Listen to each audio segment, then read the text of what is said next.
it's not changed my views on many things.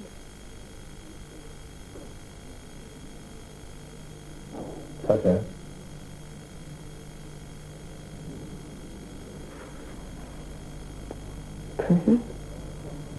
Prison officers.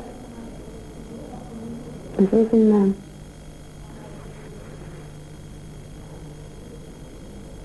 But if you were to be let out tomorrow, would there be a sort of repetition of events? Would it lead to some... You're saying that for my benefit? No. No. Everybody wants their freedom, but... I want to see my children.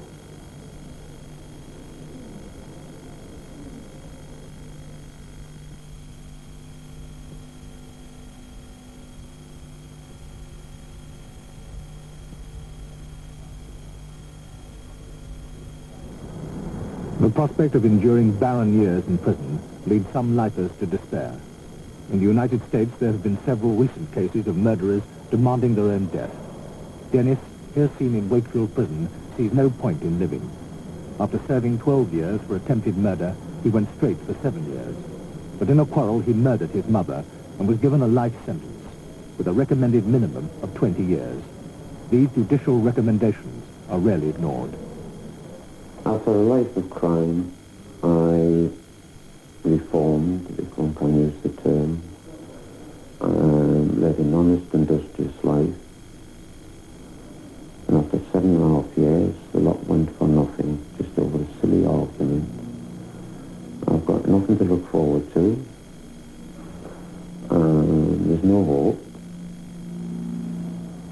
There's no hope, period. I'd be better off having my life terminated. Yet they won't do it. The opinion is that hanging is barbaric, which I think it is. But surely a person should have some form of system whereby, say for instance, 3 capsules, 2 doctors to administer them. 1's lethal and 2 isn't lethal. So an old doctor would know which one gives the lethal dose and receive all 3 injections. I believe in that. Another form of euthanasia. It would save a lot of trouble, a lot of expense, and therefore the person would pay for the crime. But in my opinion, hanging is no deterrent. It's no deterrent, hanging. I've always maintained that. It's no deterrent. Because majority murders happen on the spur of the moment. Now, if hanging was in force, I would have found. And yet there was no intent, there was no premeditation. So therefore, hanging wasn't a deterrent in my case. In the majority of domestic cases, which mine, in essence, is.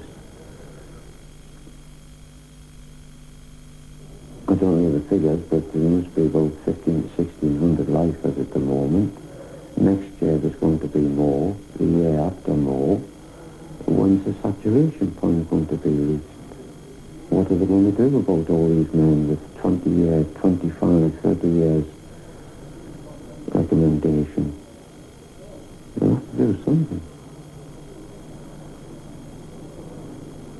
So why don't you do it now?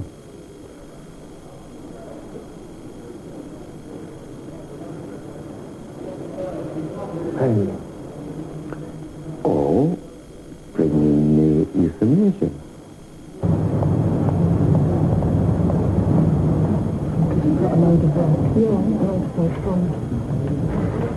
All the major decisions about when and if a lifer is released are taken here in the Home Office. His file contains the record of his journey through the lifer system. In the beginning, his progress is assessed jointly by the Home Office and the Parole Board. Then follow further reviews by committees. His file grows with reports by prison staff. His freedom is finally decided by people he will never know or meet. For a lifer is presented not in person, but on paper. It is then the Home Secretary's task to release or not to release. He has the last word. A panel of the parole board must include a High Court judge, a psychiatrist, a senior member of the probation service, an independent member, and Home Office advisors. They will consider release by studying a dossier of reports on a lifer's behavior in prison, his current state of mind, his prospects for employment, his family, and above all, whether letting him out might be a threat to public safety. Before release is granted, the views of the Lord Chief Justice and the original trial judge are considered. This is a 33-year-old man who served 7¼ years. He pleaded guilty to murdering his father, stabbed him with a knife after an argument. The independent member presents this case. It's a relationship between the father and son over many years. At the time of the trial, the sentencing judge made no recommendation and subsequently advised that 8 years would be the minimum appropriate and 10 years more appropriate for the offence. He served 7¼ and the Lord Chief Justice supported the recommendation. The prisoner was no stranger to the courts when at the age of 26 he was given this life sentence. All his previous offences are against property. More recently, before this offence, he was on several occasions in hospital for treatment for depression. And then the build-up to the actual offence, he was discharged to a community home. This didn't suit him, so he took himself off. And 10 days before the murder, went to live with his father. The fatal outcome of this we now know, and the details of the offence are fully recorded in a dossier. The first 3 years of his sentence brought intense depression and withdrawal. After 3 years, the Assistant Governor commented that thanks to a high level of staff support in the prison, this man had emerged from depression and seemed to be cured of it, and he cites 3 main reasons for what he describes as a quite remarkable change in this prisoner's character. First, that he's come to terms with his offence and the sentence with acceptance of guilt. Secondly, increased self-confidence in relationships and ability through the training in the prison. And thirdly, the discovery that he is after all valued by some members of his family, after reconciliations with 2 of his sisters and a developing relationship with his girlfriend. In 1978, the Assistant Governor considered that this man should do less than an average life sentence. And in 78, the consultant psychiatrist reported that he shows appropriate remorse for the killing, does not show any pathological guilt regarding the offence. He may well be a suitable candidate for early parole. So the signs were there 4 years ago, but things are looking up. So you rather inclined, I would be, to sooner rather than later. Anthony, how do you feel about that? Well, although this man had many previous convictions, he had none for violence. The judge. As this crime centered on his hatred for his father, it is not likely to be repeated. Accordingly, there seems a minimal risk that he will commit a violent crime if released. He's rightly, in my view, going to be tested in open conditions, and I agree with the proposal that he be referred to the local review committee at some period after his arrival there. I had thought 12 months appropriate, but I would like to hear what the prison department says. I think that it's tempting to say give him a date for release and a transfer to open conditions. The psychiatrist and chairman of the panel. The date for release would be, as it always is, subject to satisfactory behaviour. Mainly to put him on the spot. And say, okay, now look, here's the deal. Well, does he get that when he goes to open them? What is he expecting when he goes to open?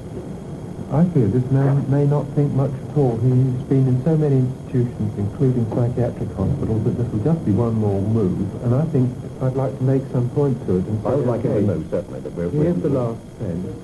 He's not for 9 months. Going back to a point we considered in another case, just a little encouragement, hint to him that he has a very good chance of getting out. This is where I would say we should do the unusual and say a review after 9 months. I put down 6 months, actually, but I know I've got to be slightly... Well, we're advised that's not sufficient for them to get a good view of the matter. Then our settled view, I think, is more or less this, that he is transferred to open conditions, but his review not a day later than 9 months after he arrived in that prison, expedition is what's needed here, isn't it? Thank you. We've got it all, Colin. So now we're going to go on to another case with a lady colleague.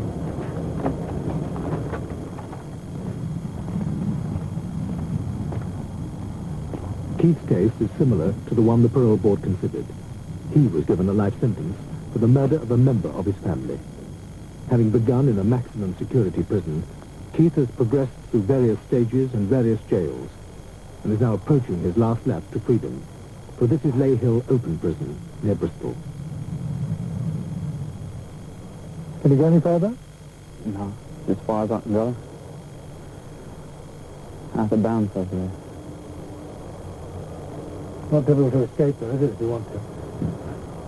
Not really, but chances are there if you want to take them up. No way I'd do it. Too much to lose? I think so. And once you get caught, there's no way you're going to get out, I don't think. You get one chance and I think that's it. How do you feel? How long have you been at Lay Hill? 5 months, thereabout. 5 months this week, I think it is.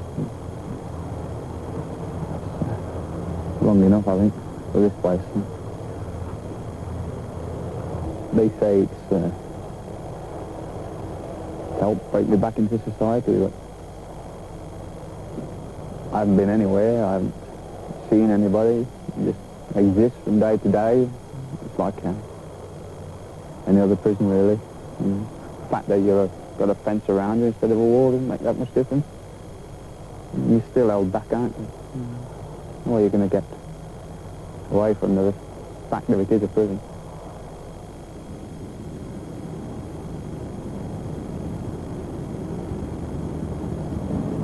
I mean, there must be a reason for my being here, but until they tell me, or, you know, I don't know.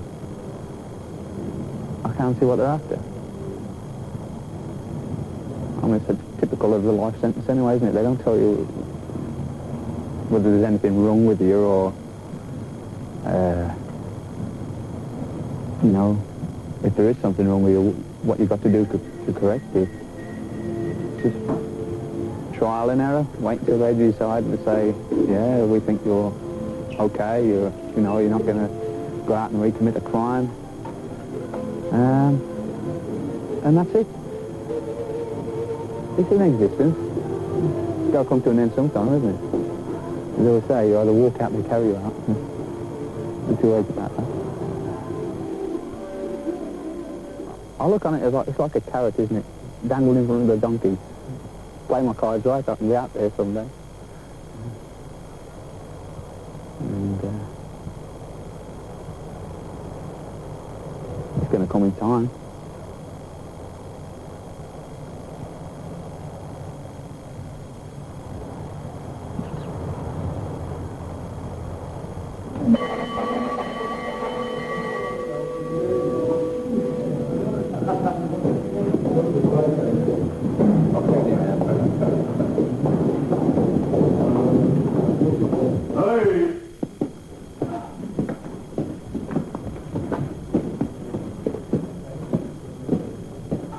People think this is a very easy place to be a prisoner, but it isn't. It's extremely hard. And without being too cold-blooded about it, I'm delighted that they have to deal with a considerable amount of worry, anxiety, pain, and distress. They're certainly going to meet this on release. There isn't any long-term prisoner in the country who is prepared for release. And I would say that as a flat statement without qualification at all. Nobody is ready for release. It's a shock.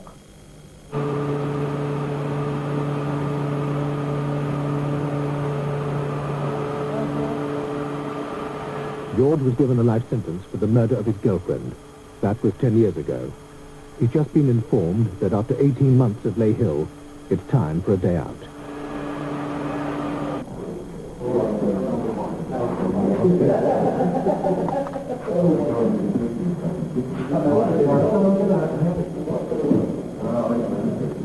Despite Keith's misgivings, prison staff have decided that he, like George, should be subjected to an afternoon in Bristol, to the reality of life outside.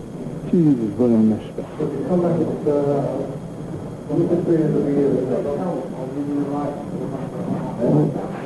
First time. Success.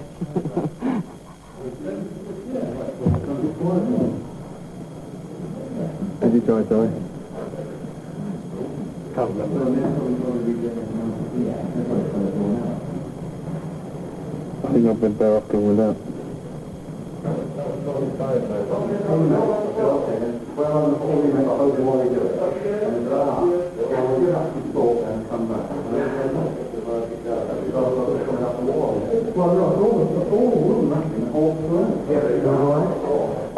Restricted.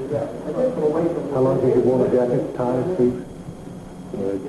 Jacket's like any coat with tie and that. Over 10 years now. How's it feel? Uncomfortable. Okay then. No rude comments about women drivers, right? Yeah. You're not nervous, Pete, are you? No, you're not nervous. Go on. No, I just look like You just all told him about my... Keith will be accompanied by an assistant governor and George by a senior prison officer.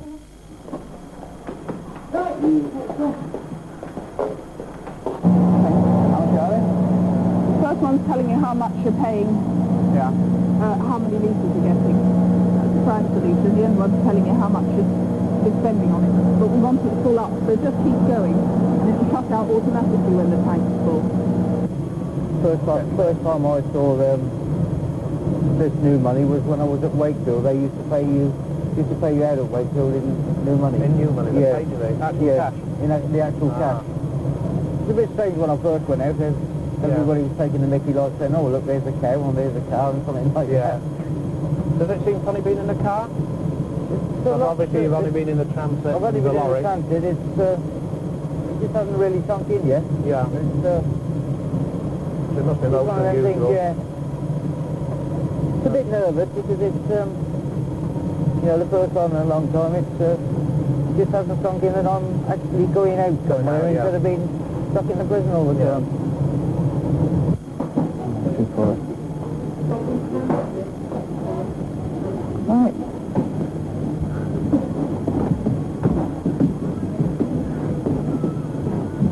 Have a look at the old piece, then.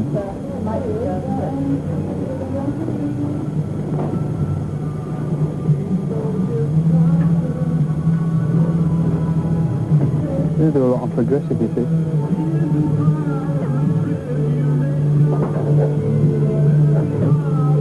It's all off my age group. And he's getting over more.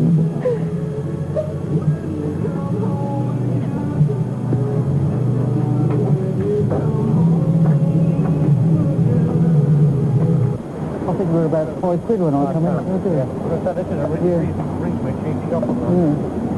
So, I think I'd better stop inside myself. It's cheaper to be in. It's cheaper to be in there than in here. Out here. Anything's gone down 99. Just get a pair for nothing, don't you? well, yeah. yeah. Actually, yours far better quality. Yeah, if you want to get a better pair for nothing, I think. So once you've seen something you're interested in, you go to the desk and you ask one of the receptionists over there. Give him the number. And you give them the number, and they'll give you the details on the desk. I'm always on stand, champ. Why not? They're skilled, aren't they? No, you've always got the other things that you can fall back on if you didn't get your qualification before you finished. There's always the other things you could drop back on and try and do it at night classes, but you find better to do it before you discharge. Where is this? Kind of little... My young What's these, the old postcard? Yeah. Reproduction of the old postcard? Yeah, various things with that. If you could wander up to the counter and get us out of the first class country. Save me bothering while I have a look here.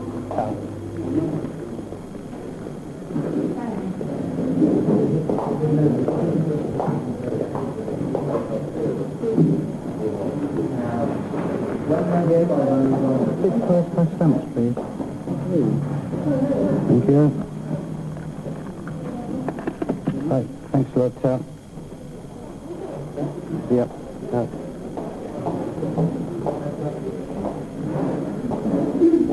it.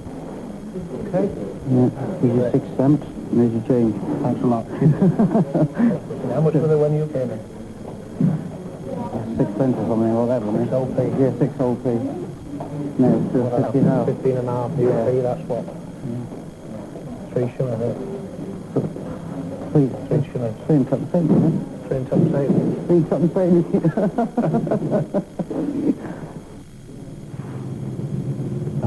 How do you feel this day has been for you? Absolutely fantastic. Prices of the things has shook me very much. I mean, 7 years ago, or 9 years ago, I paid tuppence for a carrier. Today I pay 15 pence, which to me is all wrong. But the rest of the day was very good. The person what took me was very good indeed, so I've enjoyed myself very much. But the prices of the things have risen very much indeed. So. What do you hope for now? That I get out and I can become, I'll say, a well-wise member of the society again. That's it today. I hope I can do. That's the showing us today. But you don't know when you're going to answer? No, I don't know. I'm still waiting for an answer. Yeah. I hope it's within the next 2 months. I hope I'll get an answer within the next 2 months. Yeah. So, otherwise it's all right. Now I'm back to becoming gone again. Yeah? As he finished filming George, he received welcome news. Phone number. 573044.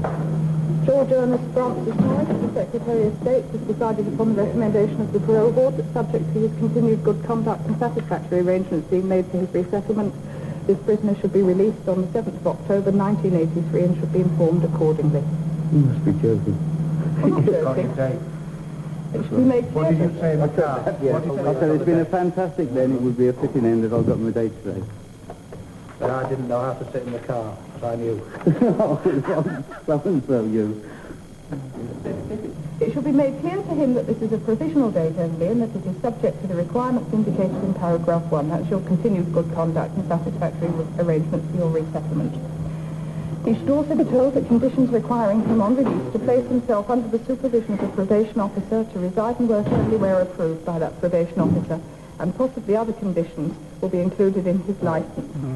It should be decided that Morris should spend on the working out scheme at Kingston prior to his release, and transfer instructions will be issued in due course. Kingston? Kingston, that's where you wanted to go, isn't it? Yeah. What was it? I'm sure you're ready for the show. What date did I say? 7th of October. When? Next year. Right. Okay. But how certain can you be that men who've killed won't kill again? If you want to be quite sure that somebody will never kill again, never kill again, there's only one thing you can do about it. You take them out and hang them. That is the only way you'll ever be sure. If you are not going to do that, then a life sentence, which does allow a man to be released to some extent, at any rate, on the basis of his ability to prove that he can now cope with conditions that manifestly he couldn't cope with before. Life sentence is the only way to then find this out. If he's got a determinate sentence, he doesn't have to try. He knows when the date of release will be. If he's actually got something to work for, then this gives him an incentive to try and a degree of motivation that no other sort of prisoner has. Our lifers work harder for their release than any other people in prison anywhere. And from that point of view, yes, I think it's not only justified, I think it's an excellent arrangement.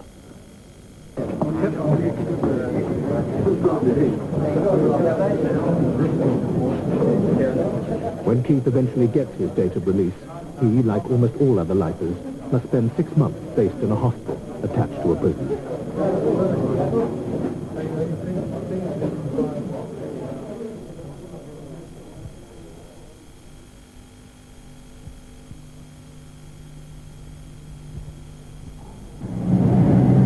A lifer can be recalled to prison at any time if the Home Office receives reports of serious misbehaviour. even if he has not committed an offence. He has no right to appear before a court. He can only appeal to the parole board from prison. If his appeal fails, he continues to serve his life sentence until deemed fit for release. John was recalled for threatening his second wife. Now he is on his way out for the second time. Well, it's been 22 years. I was given a life sentence in 1960, or I ended prison in 1959. Christmas Day, 1959. I killed my wife by pushing her over a cliff. I've been to a party, a little altercation. I'm not too clear on the details, but it was an argument, and I pushed her and over she went. I suppose if I'd been sober, I would have realized that there was something seriously wrong, which was conscious, coherent. Now we got back to our house. I put her to bed and woke up the next morning to find a dead wife. The doctor just lived along the road from me. The doctor pronounced her dead. Police were called. I was taken into custody. 4.5 months later, life sentence. And it went on from there. I was eventually released from this hospital in 1970. 12 years. I eventually remarried, bought a house, settled down. I was fairly ill physically during this period, although I didn't realize at that time how ill I was. And my marriage started going wrong. The probation service were called in, and I was recalled to prison in 1974, November. Here I am on the hospital again, 1982. Another 8 years. 20 years, you know. I was never charged with any criminal offense on recall. I don't argue the case for recall. What I do argue is the length of time I spent on it, the lack of facilities to present it as defense. In point of fact, you were first recalled to prison and then told why. That's for your side of the argument. It's very difficult to argue from inside a prison cell. Because although I've only been convicted of one offense, ground murder, and bracketed as a thief, a liar, a cheat, or whatever, by the very fact of being in prison, who am I to argue? Convicted. No defense. But you're on life license for all of your life, aren't you? For the rest of my life, yes. When you're given a life sentence. Yes.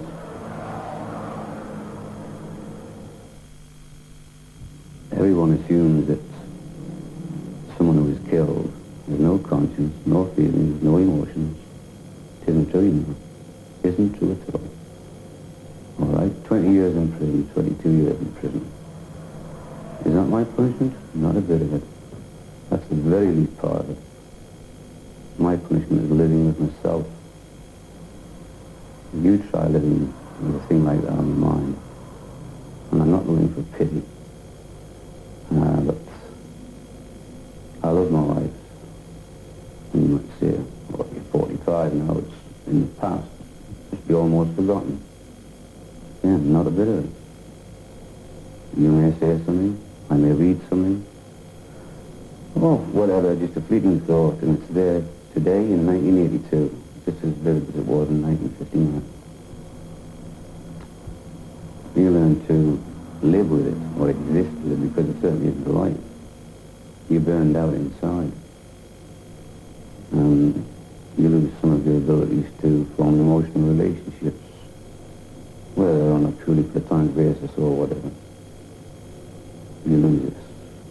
And I find myself now at the age of 45. Whilst I can feel compassion for people as a whole, and for individuals, that's about the only emotion I feel. Affection, that's gone, that's dead. In fact, I'm dead. And I'll never be alive again. What is it like living in the hostel here, and have you a job?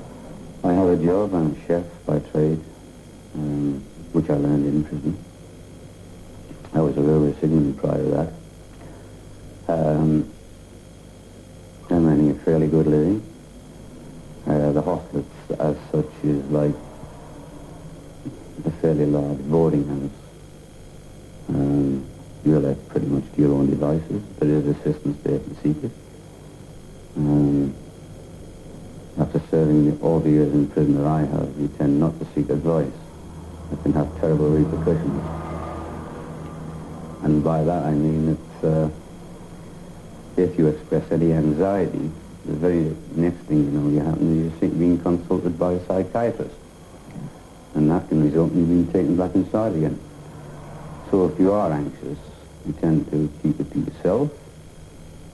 And it was for this reason, in point of fact, that I was recalled. Do you think it's a gamble, you talking to us at all? It's a bigger gamble than you will ever be aware of. I was first told of the possibility of this interview a couple of weeks ago, and I gave it a great deal of thought. I'm not on an ego trip. All I'm trying to do is to help those men in there serving the time as I've served my time, hoping to cause a little crack in the ice, hoping that the general public will see I haven't got two heads. I'm not 6'7" tall. I'm 5'7" at the point of interest, a very small man, small in both senses of the word. And all I want to do is for people to see that, all right, we've committed a grave offense. We don't try to hide from that. We've got to pay for that offense. But are we going to release men or automations? I've said to you that I can't feel anymore on a deeper level. And that's what the system does. It gets you to conform. But who is conforming? What is conforming? I still feel as I felt in 1959. Older. In some ways a bit wiser. But I'm not a person anymore. I've got the shape of a person. But emotionally I'm hollow. There's just nothing there anymore.